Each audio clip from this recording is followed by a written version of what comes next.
안녕하세요. 과학사 과목 함희진 교수입니다. 이 시간에는 과학의 시작에 대해서 말씀을 드리겠습니다.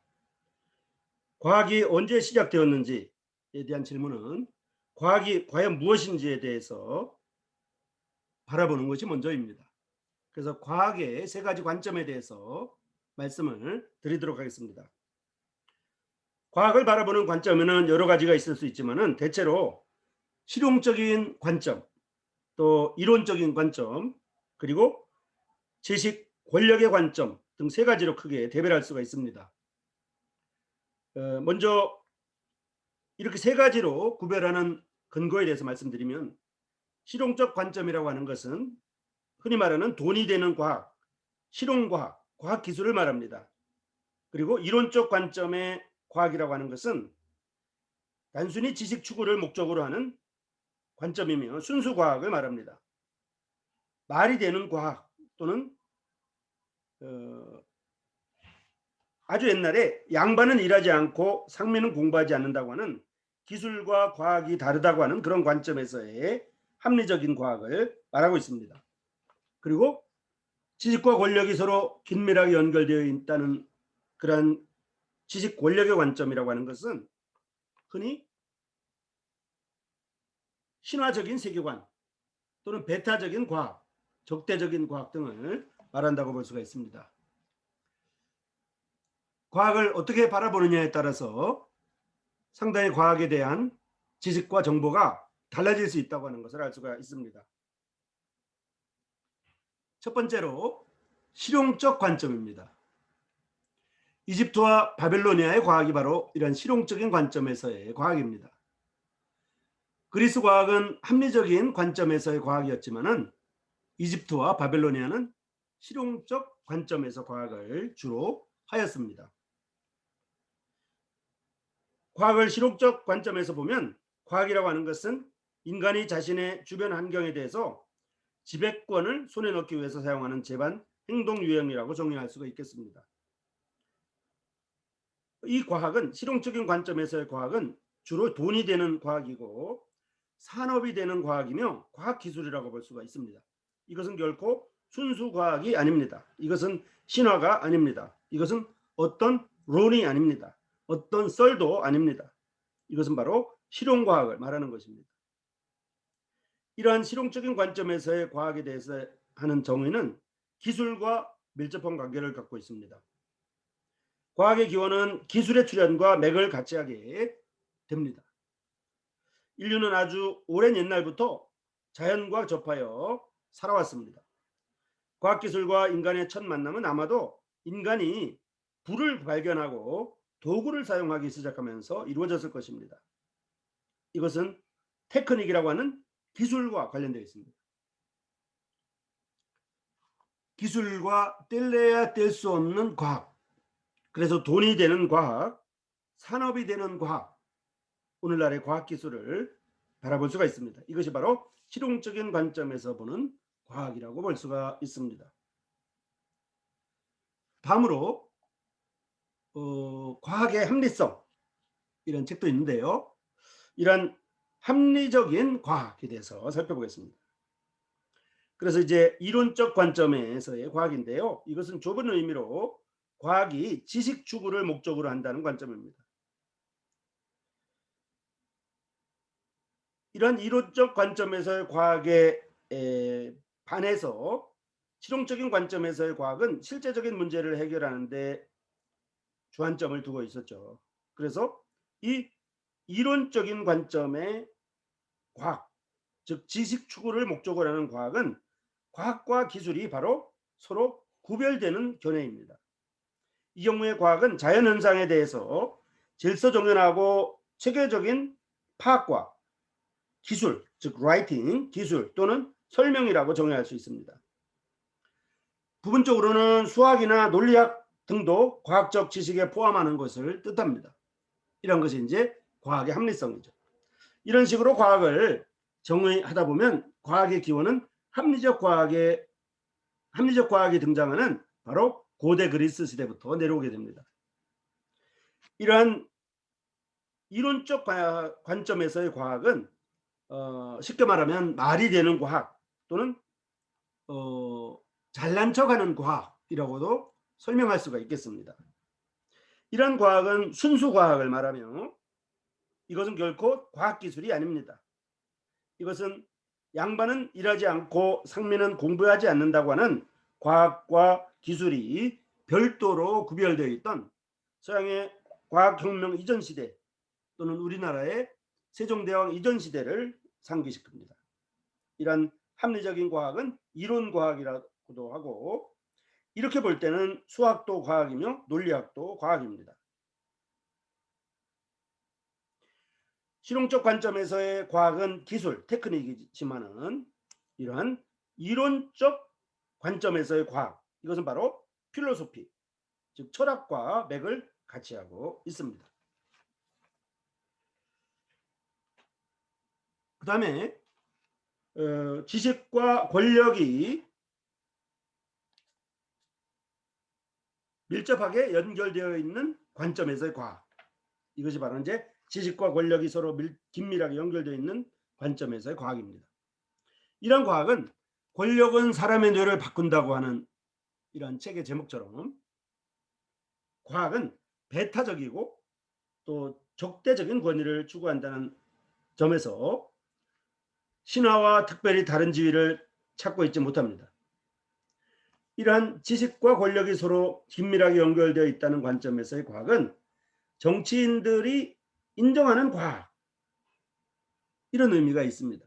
또 정치과학이라고 볼 수가 있고요. 권력이 인정하는 과학, 권력이 인정하면은 과학이 된다 로도 볼 수 있습니다. 또 권력이 인정 안 하면 과학이 아니라고 하는 관점입니다. 그래서 이러한 과학을 배타적인 과학 또는 적대적인 과학이라고 볼 수가 있겠습니다. 아리스토텔레스 시대의 과학, 즉 지구가 세계의 중심이고 또 태양이 지구를 돈다고 하는 과학이 바로 이것이 권력에 의한 과학, 지식과 권력이 서로 긴밀하게 연결되어 있었던 과학입니다. 이런 과학은 과학이 아님에도 불구하고 과학이 아닌 것을 가지고 과학으로 받아들이도록 강요하는 측면도 있다고 볼 수가 있겠습니다. 정치적인 과학, 특별히 종교적인 과학이라고 볼 수가 있습니다. 자, 우리가 코로나19로 인해서 과학기술이 적용되고 있죠. 이러한 실제적인 진단을 하고 실제적인 방법을 추구하고 사람의 생활과 문화를 향상시키고 증가시키는 과학, 그것이 바로 과학기술이고 이러한 과학기술은 실용적인 관점에서의 과학이라고 볼 수 있습니다. 또 수학과 논리학도 과학이라고 보는 관점, 이것이 바로 합리적인 과학이며 이론적인 과학이라고 볼 수가 있겠습니다. 또 종교적인 과학 또는 권력적인 과학, 이것은 이제 종교인들은 질문하지 마십시오. 이것은 인간이 할 수 없는, 이해할 수 없는 겁니다. 이렇게 하지만은 과학자들은 뭔가 질문이 없나요? 왜 그럴까요? 하는 끊임없는 질문을 하는 것입니다. 물론 이제 꼭 그렇다고 볼 수는 없겠지만은 종교 안에서의 권위자에 의해서 말해지는 것이 과학으로 받아들이려는 관점, 또 절대적인 지도자에 의해서 과학으로 받아들여져야 된다고 하는 과학, 이것이 바로 권위적인 과학이라고 볼 수가 있습니다. 자, 이제 신화적인 이러한 자연관에 대해서 조금 더 살펴보면요. 사냥과 식량 생산을 위해서 동물의 행태와 식물의 특성에 대해서 알 필요가 있었고요. 이 과정에서 동식물에 대한 기초적인 지식을 사람들은 얻었습니다.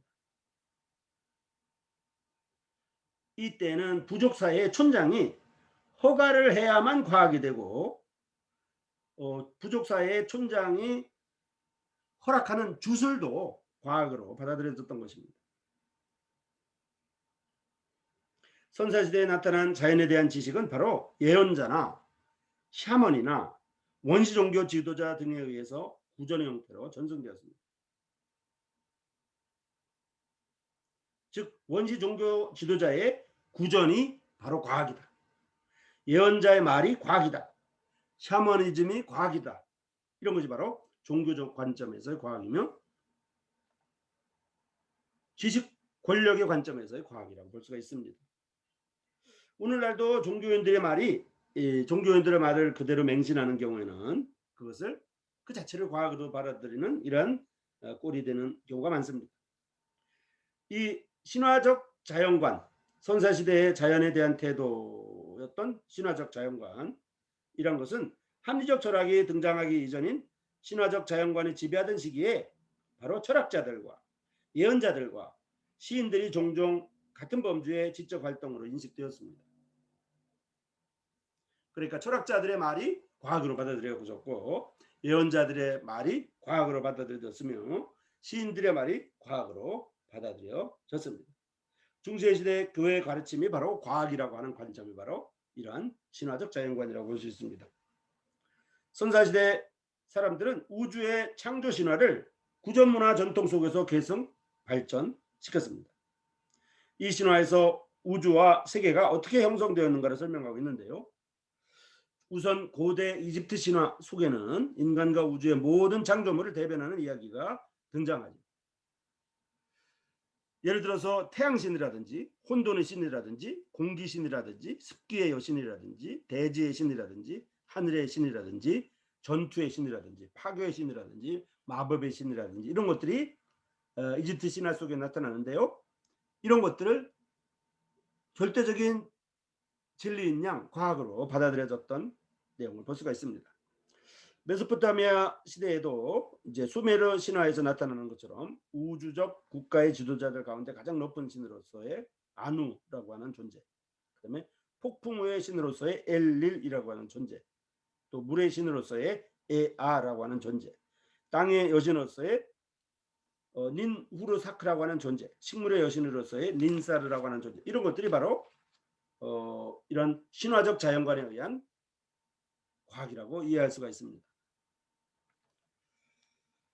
또 메소포타미아 지역에서는 8명의 치료를 하는 신, 질병을 치료하는 신,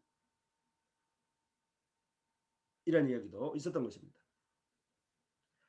자, 이렇게 이제 우주의 체계와 자연물의 형성, 인간사의 출현, 심지어는 의료의 기원에 대해서도 초보적인 형태로나마 이야기하고 있는 것입니다. 이렇게 되다 보니까 자연은 대체로 의인화된 형태로 묘사하게 되고요.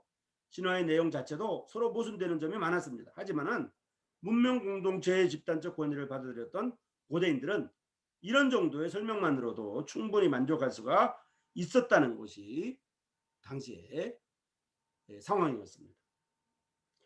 그러니까 약간의 설명만으로도 종교 지도자를 충분히 만족하고 받아들이고 그것을 과학이라고 했던 것이죠. 그래서 기초적인 것도 이제 따져보지 않고 받아들였던 것입니다. 그 다음에 이제 실용적인 관점에서의 과학을 다시 한번 살펴보겠습니다. 실용적인 관점. 실용적인 관점에서의 과학은 바로 이제 이집트와 바벨로니아의 과학인데요.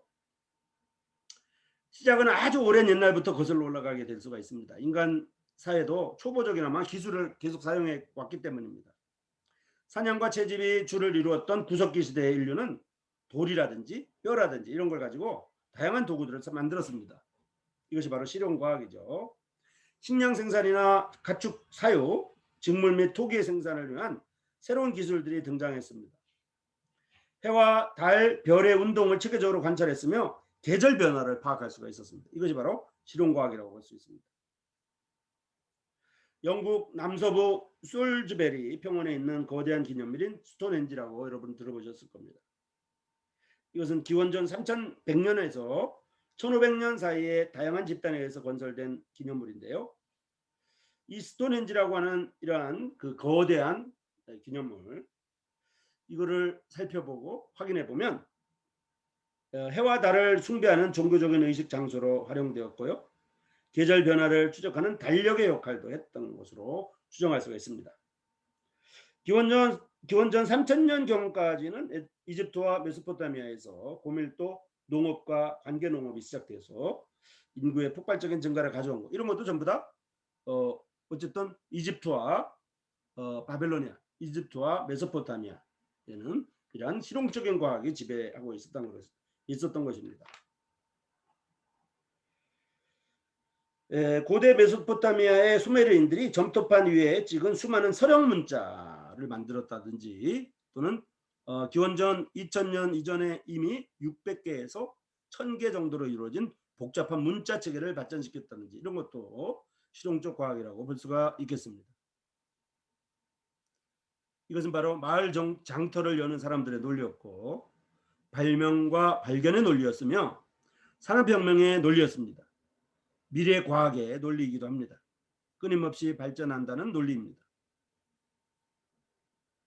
문명의 논리라고도 볼 수가 있습니다. 이러한 실용적인 과학은 이론적인 측면보다는 실용적 성격이 아주 강했습니다. 수학은 회계와 측량 그리고 건축의 필요성에 의해서 발전했다는 관점에서 이 수학도 실용적인 관점의 과학이라고 볼 수도 있는 측면이 있었습니다. 그리고 천문학은 농업, 종교의식, 점성술의 필요 때문에 발전했죠. 의학 역시 질병을 치료하고 사회평온을 유지하기 위해서 발전했습니다. 기원전 3000년경까지 이집트는 십진법에 기초한 자신들의 숫자 체계를 발전시켜 나갔습니다. 덧셈과 뺄셈을 비롯한 간단한 대수학의 발전, 이것도 실용적 관점에서의 과학이라고 볼 수가 있습니다. 나일강이 범람한 뒤에 토지를 재조사할 필요성이 있기 때문에 토지 측량에 대한 학문적인 기하학이 발전했는데, 이것이 바로 실용적 관점에서의 과학이라고 볼 수 있고요. 이집트 사람들은 삼각형과 사각형 등 간단한 평면 도형의 면적을 계산할 줄 알았는데요. 또 피라미드의 부피가 밑면적의 높이를 곱한 것이 3분의 1이라는 것도 알고 있었습니다. 이것이 바로 실용적인 관점에서의 과학이었죠. 원의 둘레와 지름이 일정한 비례 관계에 있다는 것을 알고 오늘날의 값에 가까운 3.16을 원주율 파이로 사용했기도 했습니다. 그래서 1년을 365 더하기 4분의 1일로 정확하게 계산할 수 있었습니다. 이렇게 되다 보니까 기원전 2000년경에 메소포타미아에서도 상당한 숫자 체계가 나타났고요. 고대 수메르인과 바벨로니아 사람들도 십진법과 육십진법이 혼합된 형태의 발전된 자릿값 체계를 발전시켰습니다. 또 메소포타미아 사람들은 유산과 이제 재산 유산 말입니다. 유산과 토지 분배 문제를 풀기 위해서도 연립 방정식을 발전시켰는데요. 심지어 2차 방정식의 특수해도 구했습니다. 지금 실용적 관점에서의 과학을 말하고 있습니다. 메소포타미아의 천문학도 놀라운 수준으로 발전했죠. 그리고 수학과 파종 시기를 결정하기 위해서 해나 달 행성 별의 운동을 관측해서 달력을 만들기도 했습니다. 이집트에서는 이러한 초보적인 수준이긴 했지만 사회 평온을 유지하기 위해서 의학도 발전했죠. 그 다음에 마술요법과 전통적으로 내려던 민간요법이 주를 이뤘지만은 의학이 발전했던 것도 실용적 관점에서의 과학이라고 볼 수 있습니다. 심지어 해부학과 외과술, 약초, 약물 등에 관한 의학 지식 체계를 갖추게 되었습니다. 기원전 1600년경에 작성된 에드윈 스미스 파피루스에 의하면 에버스 파피루스에는 700여 개의 마술 공식과 민간요법이 기록되어 있고요. 또 혈액 공급에 대한 순환계에 대한 초보적인 지식이 있었고, 또 에드윈 스미스 파피루스는 아마도 외과술 교재로 기록된 것으로 여겨질 정도로 실용적인 과학이 바로 이집트와 바벨로니아 과학을 이뤘고요. 이것이 바로 이집트와 메소포타미아의 실용적 과학이라고 볼 수가 있습니다. 자, 지금까지 선사시대의 자연에 대한 태도와 신화적 자연관에 대해서 살펴봤고, 또 이집트와 메소포타미아의 실용적 과학에 대해서 살펴봤습니다. 이제 합리적 과학의 합리성, 합리적 과학의 시작에 대해서 조금 더 살펴보겠습니다. 이것은 바로 이론적 관점이며 철학적 관점이라고 말씀을 드렸습니다. 대학에서의 교양 과목으로서의 과학, 이것도 좀 의미에서 합리적 과학이라고 볼 수 있어요.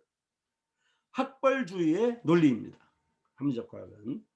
그래서 이것은 초기 그리스의 자연 철학과 밀접한 관련이 있습니다. 과학의 시작은 좁게는 자연에 대한 합리적, 체계적 지식의 추구라는 점에서 살펴볼 수가 있었는데요.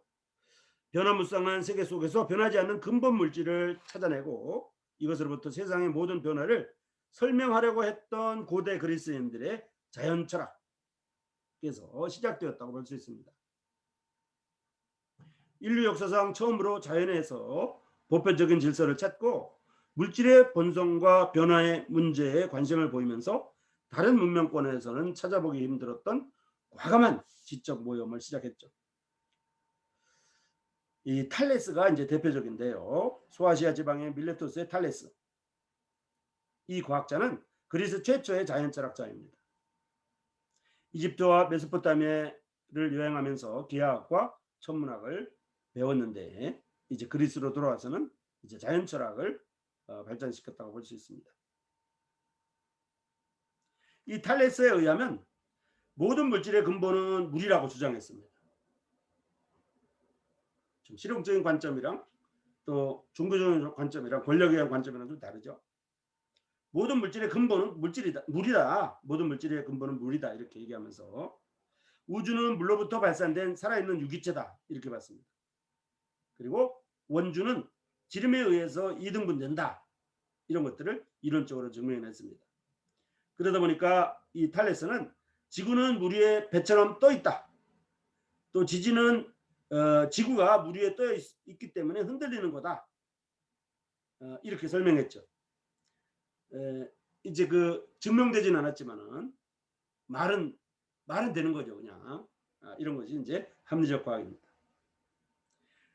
신화에서 나오는 비자연적인 요인에 의해서 하는 그런 설명을 배제하고, 그러니까 신화적 자연관을 배제하고 자연 현상에 대한 합리적이고 일반적인 설명을 시도했다는 점에서는 의미가 있습니다. 그 다음에 탈레스의 제자였던 아낙시만드로스, 이 과학자는 만물의 근본은 무한자다. 탈레스는 만물의 근본을 물이라고 했잖아요. 그런데 탈레스의 제자였던 아낙시만드로스는 만물의 근본은 물이 아니고 무한자다. 이렇게 봤습니다. 모든 다양성의 이면에는 통일성이 분명히 존재한다. 이렇게 설명했죠. 그러면서 이제 지구는 누군가에서 지탱되고 있다. 그리고 우주의 중심에 누구의 지탱도 받지 않고 정지해 있다. 이렇게 주장했습니다. 천둥은 바람이 갈라질 때 또는 번개는 구름이 갈라질 때 생긴다고 말했으며 일식은 태양을 구성하는 바퀴에 구멍이 막힐 때 생긴다. 이렇게 주장했어요. 자연에 대한 보편적이고 합리적인 설명을 추구하려고 노력했죠. 그 다음에 이제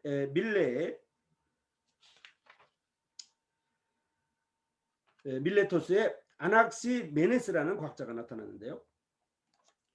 이 탈레스는 모든 물질의 근본이 물이라고 했고, 그다음에 탈레스 제자였던 아낙시만드로스는 모든 물질의 근본이 무한자라고 했으며, 이제 그 같은 지역의 밀레토스의 아낙시메네스라고 하는 과학자는 만물의 근원은 그게 아니다, 공기다. 이렇게 주장했습니다. 공기가 희박해지면 불이 되고, 공기가 단계적으로 압축되면서 바람이 되고 구름이 되고 물이 되고 흙이 되고 돌들이 형성된다. 이렇게 설명했습니다. 탈레스나 아낙시만드로스나 아낙시메네스, 이러한 밀레토스의 자연 철학자들이 역사상 최초로 과감한 가설에 의해서 설명을 하려고 노력했다는 과감한 가설에 의한 설명을 시도했다는 점에서 의미가 있습니다. 그 다음에 이제 피타고라스, 이탈리아 지방에 있었던 피타고라스는 아니다, 만물의 근본은 숫자다, 넘바다, 이렇게 설명했습니다. 이 피타고라스의 추종자들은 이제 이 피타고라스에게 충성하는 바람에 조직적인 종교 집단의 형태로 나타났습니다. 피타고라스의 교단 사람들은 영원 불변을 믿었고요, 영원 정화를 위한 수학을 사용하는 등 수비주의적 색채를 강하게 띠고 있었습니다. 그리고 이 사람들은 화성학을 정립하고 우주의 수학적 질서에 대한 깊은 통찰력을 얻어냈습니다. 그러니까 모든 숫자는 정수의 비율로 이상적으로 표현된다고 생각했고요. 피타고라스 정리 잘 알죠? 피타고라스 정리를 논의하는 중에 분수로 표현할 수 없는 무리수가 존재한다는 것을 알게 된 것으로 짐작됩니다. 이 사람들은 피타고라스 주의자들은 철저히 비밀로 이렇게 활동했습니다.